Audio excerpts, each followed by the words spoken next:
ناظرین کرامات، غوث پاک رحمۃ اللہ علیہ ایپیسوڈ نمبر 8، ایک مریدنی کا پنجہ ظلم سے نجات دلانا۔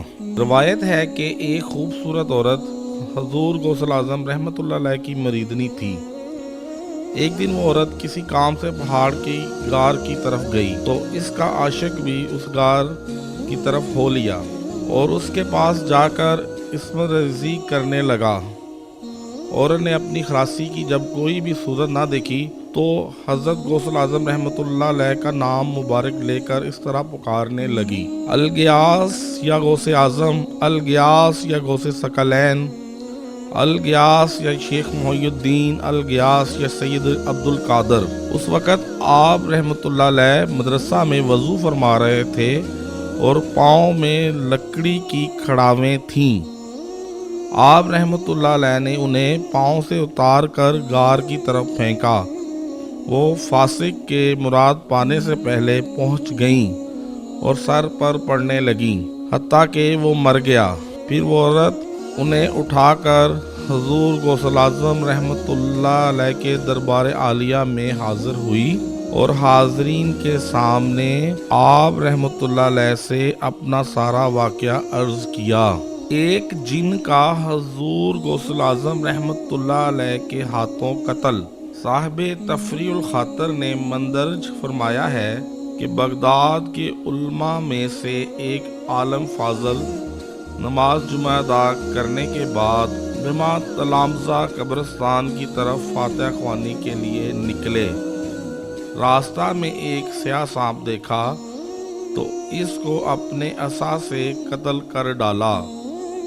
تھوڑی دیر کے بعد اسے ایک لمبے گرد و غبار نے ڈھانپ لیا تو اچانک نظروں سے غائب ہو گیا۔ یہ دیکھ کر شاگرد حیران ہو گئے۔ کچھ دیر بعد دیکھا کہ استاد صاحب ایک عمدہ لباس پہنے آ رہے ہیں۔ آگے بڑھ کر استقبال کیا اور احوال اور لباس کے متعلق دریافت کیا۔ استاد صاحب فرمانے لگے: جب مجھ پر غبار چھایا تو جن مجھے پکڑ کر ایک جزیرہ میں لے گئے، پھر دریا میں مجھے غوطہ دے کر اپنے بادشاہ کے پاس لے گئے۔ میں نے دیکھا وہ ایک ننگی تلوار ہاتھ میں لیے تخت پر کھڑا ہے اور اس کے سامنے ایک نوجوان مقتول پڑا ہے جس کا سر زخمی ہے اور جسم پر خون بہہ رہا ہے۔ میرے متعلق سوال کیا کہ یہ کون ہے؟ جنوں نے کہا یہی قاتل ہے۔ نیز اس نے میری طرف غصہ کی حالت میں دیکھا اور کہا: اے شہر کے استاد، تو نے اس نوجوان کو ناحق قتل کیوں کیا ہے؟ میں نے انکار کرتے ہوئے کہا: خدا کی قسم، میں نے اسے قتل نہیں کیا۔ آپ کے خادموں نے مجھ پر جھوٹا الزام لگایا ہے۔ انہوں نے بادشاہ سے عرض کیا کہ اس کے ہاتھ کا خون سے لتھڑا ہوا عصا اس بات کی دلیل ہے کہ اس نے ہی قتل کیا ہے۔ دیکھا تو عصا کو واقعی خون لگا ہوا تھا۔ مجھ سے اس خون کے متعلق پوچھا گیا تو میں نے کہا: اس سے تو میں نے ایک سانپ کو مارا ہے اور یہ خون اس کا ہے۔ بادشاہ کہنے لگا: ارے جاہل، وہ سانپ یہی میرا بیٹا ہے۔ یہ سنتے ہی ہکا بکا رہ گیا۔ پھر قاضی کی طرف متوجہ ہوا اور کہا: یہ شخص اپنے قاتل ہونے کا اقراری ہے، تم اس کے قتل کا حکم دے دو۔ قاضی نے میرے قتل کا حکم دے دیا۔ بادشاہ تلوار کھینچ کر مجھ پر وار کرنے لگا تو میں نے اپنے دل سے اپنے شیخ استاد حضرت غوث اعظم رحمۃ اللہ علیہ کی طرف ملتجی ہوا اور مدد طلب کی۔ فوراً ایک نورانی مرد نمودار ہوا اور بادشاہ سے کہنے لگا: اس شخص کو قتل نہ کیجیے، یہ تو حضرت محبوب سبحانی شیخ عبد القادر جیلانی رحمۃ اللہ علیہ کا مرید ہے۔ اگر وہ اس کے سبب تم پر عقاب فرمائیں تو تم کیا جواب دو گے؟ آپ رحمۃ اللہ علیہ کا نام سنتے ہی اس نے تلوار ہاتھ سے نیچے پھینک دی۔ ایک مرید تاجر کا امداد کے لیے پکارنا۔ صاحب تفریع الخاطر نے بیان کیا ہے کہ ایک تاجر قافلہ کے ساتھ سرخ شکر لادے تجارت کے لیے گیا۔ راستہ میں رات کے وقت اس کے اونٹ گم ہو گئے، بہت تلاش کرنے پر بھی نہ ملے۔ سخت گھبرایا۔ حضرت محبوب سبحانی رحمۃ اللہ علیہ کا مرید تھا، اس لیے بلند آواز سے پکارنے لگا، یا سید غوث اعظم رحمۃ اللہ علیہ، میرے اونٹ سامان سمیت غائب ہو گئے ہیں۔ اسی اثنا میں دیکھا کہ پہاڑ پر ایک سفید پوش بزرگ کھڑے اپنی آستین سے اپنی طرف اشارہ فرما رہے ہیں، اس طرح کہ جیسے اپنی طرف بلا رہے ہیں۔ جب میں اس کی طرف گیا تو اس اشارہ کرنے والے کو وہاں غائب پایا اور اونٹ سامان سمیت اس مکان سے دستیاب ہو گئے۔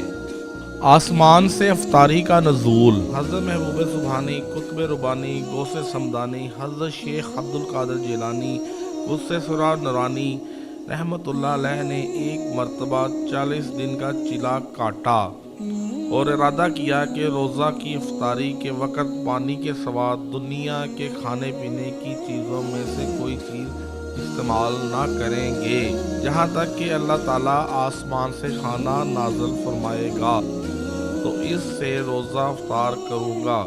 چلا پورا ہونے میں 2 روز قبل آپ رحمۃ اللہ علیہ کے حجرے مبارک کی چھت پھٹی اور اس سے ایک آدمی اندر داخل ہوا جس کے داہنے ہاتھ میں ایک سونے کا برتن تھا، جس کی زنجیر بھی سونے کی تھی، اور بائیں ہاتھ میں چاندی کی زنجیر والا چاندی کا برتن تھا۔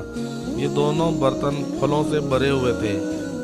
اس نے آپ رحمۃ اللہ علیہ کے سامنے دونوں برتن رکھ دیے۔ آپ رحمۃ اللہ علیہ نے فرمایا، یہ برتن کیسے ہیں؟ اس نے کہا، یہ برتن عالم بالا سے لایا ہوں تاکہ آپ رحمۃ اللہ علیہ اس سے کچھ نوش فرمائیں۔ آپ رحمۃ اللہ علیہ نے فرمایا، ان کو اٹھا لیں، کیونکہ میرے نانا جان علیہ الصلوۃ والسلام نے سونے اور چاندی کے برتنوں میں کھانا حرام فرمایا ہے۔ وہ شخص یہ بات سنتے ہی بھاگ گیا۔ افطاری کے وقت آسمان سے ایک فرشتہ نازل ہوا جس کے ہاتھ میں کھانے کا بھرا ہوا ایک طباق تھا۔ اس سے کہا، اے غوث الاعظم، باری تعالیٰ کی طرف سے یہ آپ رحمۃ اللہ علیہ کی ضیافت ہے۔ آپ رحمۃ اللہ علیہ نے اسے پکڑا اور اپنے درویشوں سمیت اس سے کھانا کھایا اور اللہ تعالیٰ کا بہت زیادہ شکر ادا کیا۔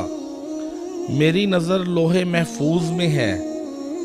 حضرت محبوب سبحانی قطب ربانی شیخ عبد القادر جیلانی رحمۃ اللہ علیہ مجلس میں حاضرین کے سروں پر ہوا میں چلتے تھے کہ جب سورج چڑھتا ہے تو مجھ پر سلام کرتا ہے، اور سال میرے پاس آتا ہے اور مجھے سلام کہتا ہے، اور مجھے وہ باتیں بتاتا ہے جو اس میں ہونی ہوتی ہیں، اور مہینہ میرے پاس آ کر سلام کہتا ہے اور ان باتوں کی خبر دیتا ہے جو اس میں ہونی ہوتی ہیں، اور ہفتہ میرے پاس آ کر سلام کرتا ہے اور مجھے ان باتوں کی خبر دیتا ہے جو اس میں ہونی ہوتی ہیں، دن میرے پاس آ کر سلام کرتا ہے اور اپنے مافیا کی خبر دیتا ہے۔ مجھے اپنے رب کی قسم، بے شک نیک اور بدبخت مجھ پر پیش کیے جاتے ہیں۔ میری نظر لوح محفوظ میں ہے۔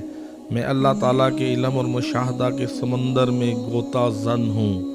میں تم پر اللہ تعالیٰ کی حجت ہوں۔ میں رسول اللہ صلی اللہ علیہ وآلہ وسلم کا نائب اور آپ کا زمین میں وارث ہوں۔ Subscribe now and press the bell icon. Never miss an update. Studio 99 Production House.